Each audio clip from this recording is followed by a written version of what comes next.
Auzu billahi minash shaitanir rajim. Bismillahir rahmanir rahim. Dear students, assalamu alaikum wa rahmatullahi wa barakatuhu. Welcome back to the chapter Polynomials, class 9th, subject mathematics. In previous topic, in previous lecture, we solved question number 4. It had several parts. It had in fact 7 parts. इसके 7 parts थे, तो हमने 7 में से पहले 2 parts हमने इसके solve किए थे, और जो remaining 5 parts है वो हम solve करेंगे आज. तो क्वेश्चन नंबर 4 में फिर से पढ़ लेता हूँ. Question number 4 says find the zero of the polynomial in each of the following cases. हमें zero of the polynomial निकालना है.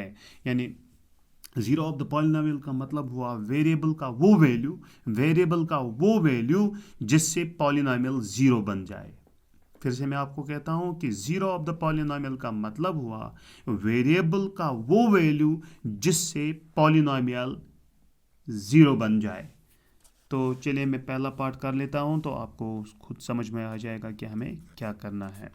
तो हमारे पास पॉलिनोमियल दिया हुआ है p of x is equal to 2x plus 5. ये हमारे पास पॉलिनोमियल है और इसमें जो वेरिएबल है x, हमें इस x का वैल्यू ढूंढना है, और वो हमें तब निकलेगा जब हम इस पॉलिनोमियल को ज़ीरो के बराबर रखेंगे. तो ये पॉलिनोमियल जो है इसको हम ज़ीरो के बराबर रखेंगे, हमारा x का वैल्यू खुद ब खुद निकल जाएगा, and that will be the zero of this polynomial. तो हम यहाँ पे लिखेंगे वी हैव. तो हमारे पास हमें पता है कि 2x plus 5 जो है इसको हमें ज़ीरो के बराबर लेना है, because we have to find the zero of the polynomial, यानी x का वो वैल्यू जिससे पूरा पॉलिनोमियल ज़ीरो बन जाए. तो हमने इस पॉलिनोमियल को ज़ीरो के बराबर रखा, और इससे हमारा ये जो x है इसका वैल्यू निकल जाएगा, यानी हमारा ज़ीरो ऑफ द पॉलिनोमियल निकल जाएगा. चलिए हम यहाँ पे ऐसे करते हैं इसको सॉल्व. 2x हम वापस लिखेंगे, प्लस 5 हम ट्रांसपोज करेंगे दाएं तरफ, तो ये बन जाएगा इज इक्वल टू 0, प्लस 5 यहाँ जाएगा तो -5 ट्रांसपोज होकर इसका साइन चेंज हो जाएगा, तो -5. फिर आगे बढ़ते हैं, तो 2x इज इक्वल टू -5, ठीक, और x इज इक्वल टू -5, जो x के साथ जो 2 था वो यहाँ पे डिवाइड बाई 2 बन जाएगा. तो x का वैल्यू हमें क्या निकला, -5/2. तो यही हमारा zero of the given polynomial है, ठीक. So we can say therefore x is equal to -5/2 is the zero of the given polynomial, ठीक. तो x इज इक्वल टू -5/2 जो है इसका वैल्यू जो निकला है वो ज़ीरो ऑफ द पॉलिनोमियल है, क्योंकि इस वैल्यू की वजह से ये जो पॉलिनोमियल है ये पॉलिनोमियल ज़ीरो बन जाएगा, पूरा पॉलिनोमियल ज़ीरो बन जाएगा. मैं आपको यहाँ पे चेक करके भी दिखा सकता हूँ, हालांकि चेक करने की ज़रूरत नहीं है, हमारे पास पॉलिनोमियल है 2x plus 5. तो अगर हम ये x का वैल्यू -5/2 लगाएंगे यहाँ पे x की जगह, तो पूरा पॉलिनोमियल ज़ीरो बन जाएगा. तभी तो हमने कहा कि x is equal to -5 is the zero of the given polynomial. Check कर लेते हैं इसको. तो 2 इंटू एक्स का वैल्यू हमें देना है -5/2, वो ब्रैकेट में देंगे -5/2 ब्रैकेट क्लोज प्लस 5. तो यहाँ पे क्या होगा, ये 2 और ये 2 कैंसिल हो जाएगा, यहाँ पे -5 बचा, फिर यहाँ पे +5 है, यानी -5 और +5 वैल्यू निकलता है 0. तो पॉलिनोमियल का वैल्यू 0 निकला जब हम x का वैल्यू -5/2 लेंगे. सो -5/2 is the zero of the given polynomial. तो इसीलिए तो हमने लिखा कि हमने पूरा पॉलिनोमियल 0 के बराबर रखा, फिर हमने x का वैल्यू निकाला, और वही x का वैल्यू जो -5/2 है वही इस पॉलिनोमियल का ज़ीरो ऑफ द पॉलिनोमियल है. तो आगे बढ़ते हैं, तीसरे के बाद अब चौथा पार्ट हम सॉल्व करेंगे. we will solve the fourth part. Fourth part, p of x, polynomial with variable x, is equal to 3x minus 2. 3x minus 2.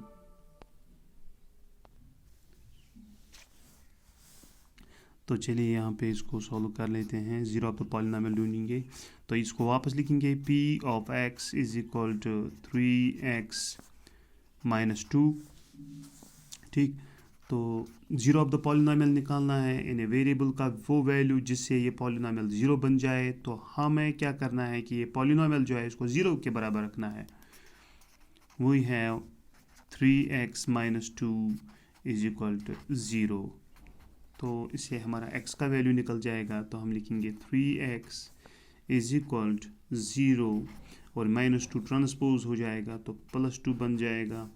That implies 3x is equal to 0 plus 2 हो गया 2. तो अब x का value निकालेंगे. x is equal to यहाँ पे 2 है और ये 3 यहाँ पे डिवाइड बन जाएगा. तो 2/3, x इज इक्वल 2/3. तो यही है हमारा zero of the given polynomial. क्योंकि अगर हम ये वैल्यू 2/3 यहाँ x की जगह लगाएंगे तो ये पूरा पॉलिनोमियल ज़ीरो बन जाएगा. आप हम चेक भी कर सकते हैं, मगर चेक करने की ज़रूरत नहीं है, ये कन्फर्म है. सो therefore x is equal to 2/3 is the zero of the given polynomial. Okay, this was our fourth part. Now we will solve the fifth part. पांचवा पार्ट सॉल्व करते हैं. पांचवा पार्ट है polynomial with variable x is equal to 3x. तो solution में पहले वापस लिखेंगे polynomial with variable x is equal to 3x. तो यहाँ पे हमें जीरो ऑफ द पॉलिनोमियल निकालना है, यानी वेरिएबल का वो वैल्यू जिससे ये पॉलिनोमियल ज़ीरो बन जाए. तो हम क्या करेंगे, we have 3x is equal to 0. तो पूरा पॉलिनोमियल हमें 0 के बराबर लेना है, फिर हमारा x का वैल्यू निकल जाएगा, जीरो ऑफ द पॉलिनोमियल निकल जाएगा.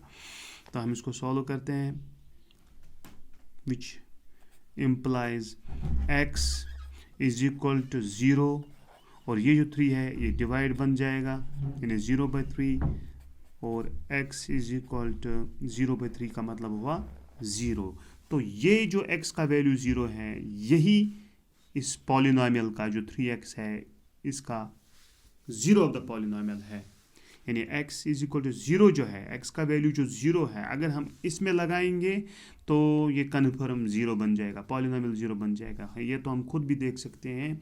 x का वैल्यू 0, चलिए लगाते हैं यहाँ पे x की जगह 0 लगाते हैं, तो 3 इंटू 0 तो 0 हो गया. तो पॉलिनोमियल तो 0 बन जाएगा. किसकी वजह से 0 बन गया, जब हमने x का वैल्यू 0 लिया. So x is equal to 0 is the zero of the given polynomial. Therefore x is equal to 0 is the zero of the given x is equal to 0 is the zero of the given polynomial.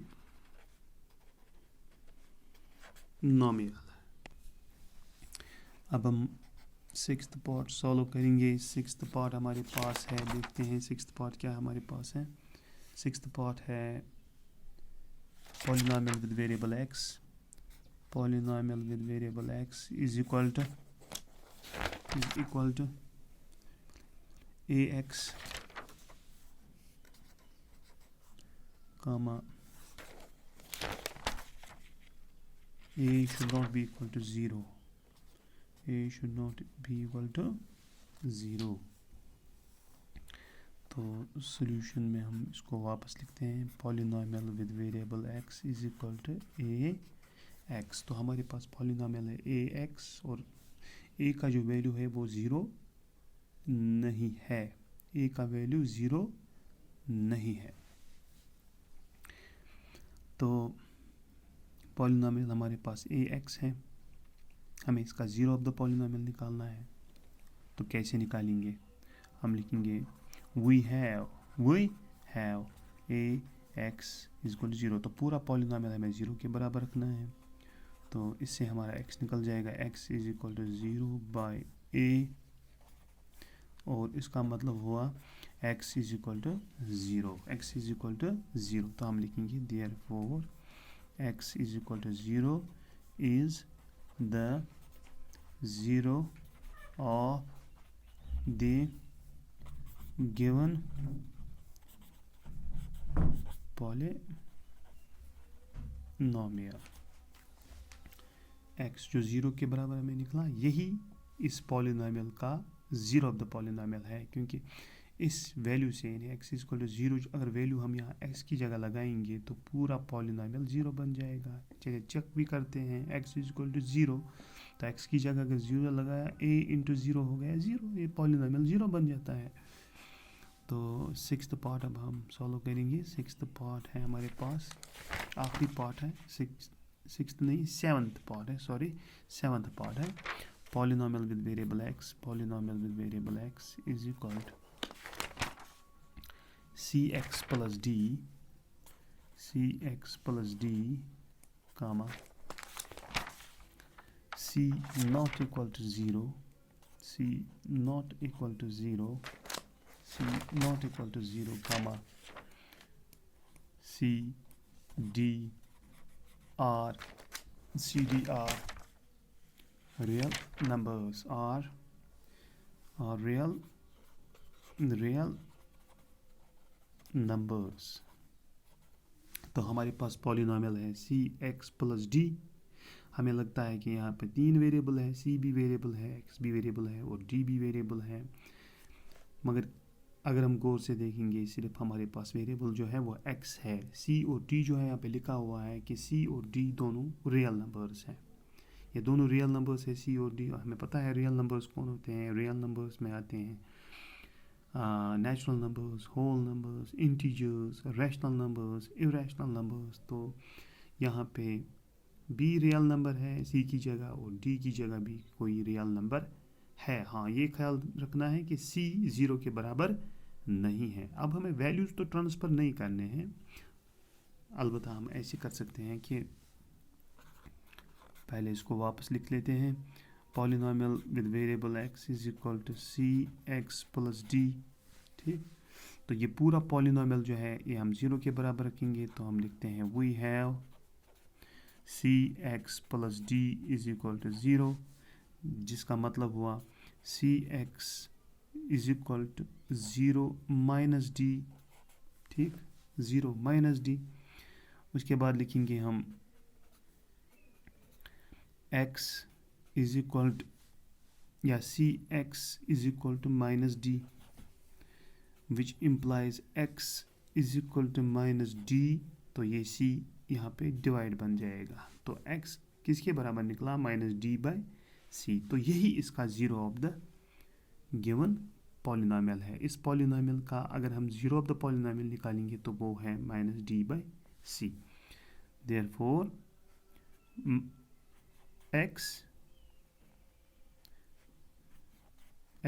is equal to minus d by c is the 0 of the given polynomial. तो x का value जो minus d by सी है यही 0 of the polynomial है। इसका मतलब हुआ कि अगर हम x का वैल्यू माइनस डी बाई सी इस पॉलिनोमियल में लगाएंगे तो ये 0 बन जाएगा, डेफिनेटली ये 0 बन जाएगा। चेक भी कर सकते हैं, चेक करने की ज़रूरत नहीं है, मगर फिर भी मैं आपके लिए ये चेक कर ही लेता हूँ। सी एक्स प्लस डी हमारे पास पॉलिनोमियल है, चेक कर लेते हैं। सी एक्स प्लस डी। तो यहाँ पे हमें क्या करना है, c वापस लिखना है इंटू एक्स का वैल्यू हमें माइनस डी बाई सी लेना है प्लस डी। तो यहाँ पे देखते हैं ये सी और ये सी कट हो जाएगा, कैंसिल हो जाएगा, यहाँ पे सिर्फ माइनस डी बचा, फिर बचा प्लस डी, और माइनस डी और प्लस डी हो गया 0। तो पॉलिनॉमियल तो 0 बन गया। किसकी वजह से 0 बन गया? माइनस डी बाई सी, जो एक्स का वैल्यू है, जो एक्स का वैल्यू जो डी माइनस डी बाई सी है, वही हमारा 0 ऑफ द पॉलिनॉमियल है। क्योंकि ये वैल्यू अगर हम पॉलिनॉमियल में लगाएंगे x की जगह, तो पूरा पॉलिनॉमियल 0 बन जाएगा। यानी इन शॉर्ट अगर हम कहेंगे कि 0 ऑफ द पॉलिनॉमियल का मतलब हुआ वो वैल्यू वेरिएबल का जिससे पूरा पॉलिनॉमियल 0 बन जाए, जिसकी वजह से पूरा पॉलिनॉमियल 0 बन जाए, उस वैल्यू को हम कहते हैं 0 of the polynomial. Okay, hope you understand this question. Question number 4 from exercise 2.2. Thank you for watching the video. Thank you very much. Shukriya.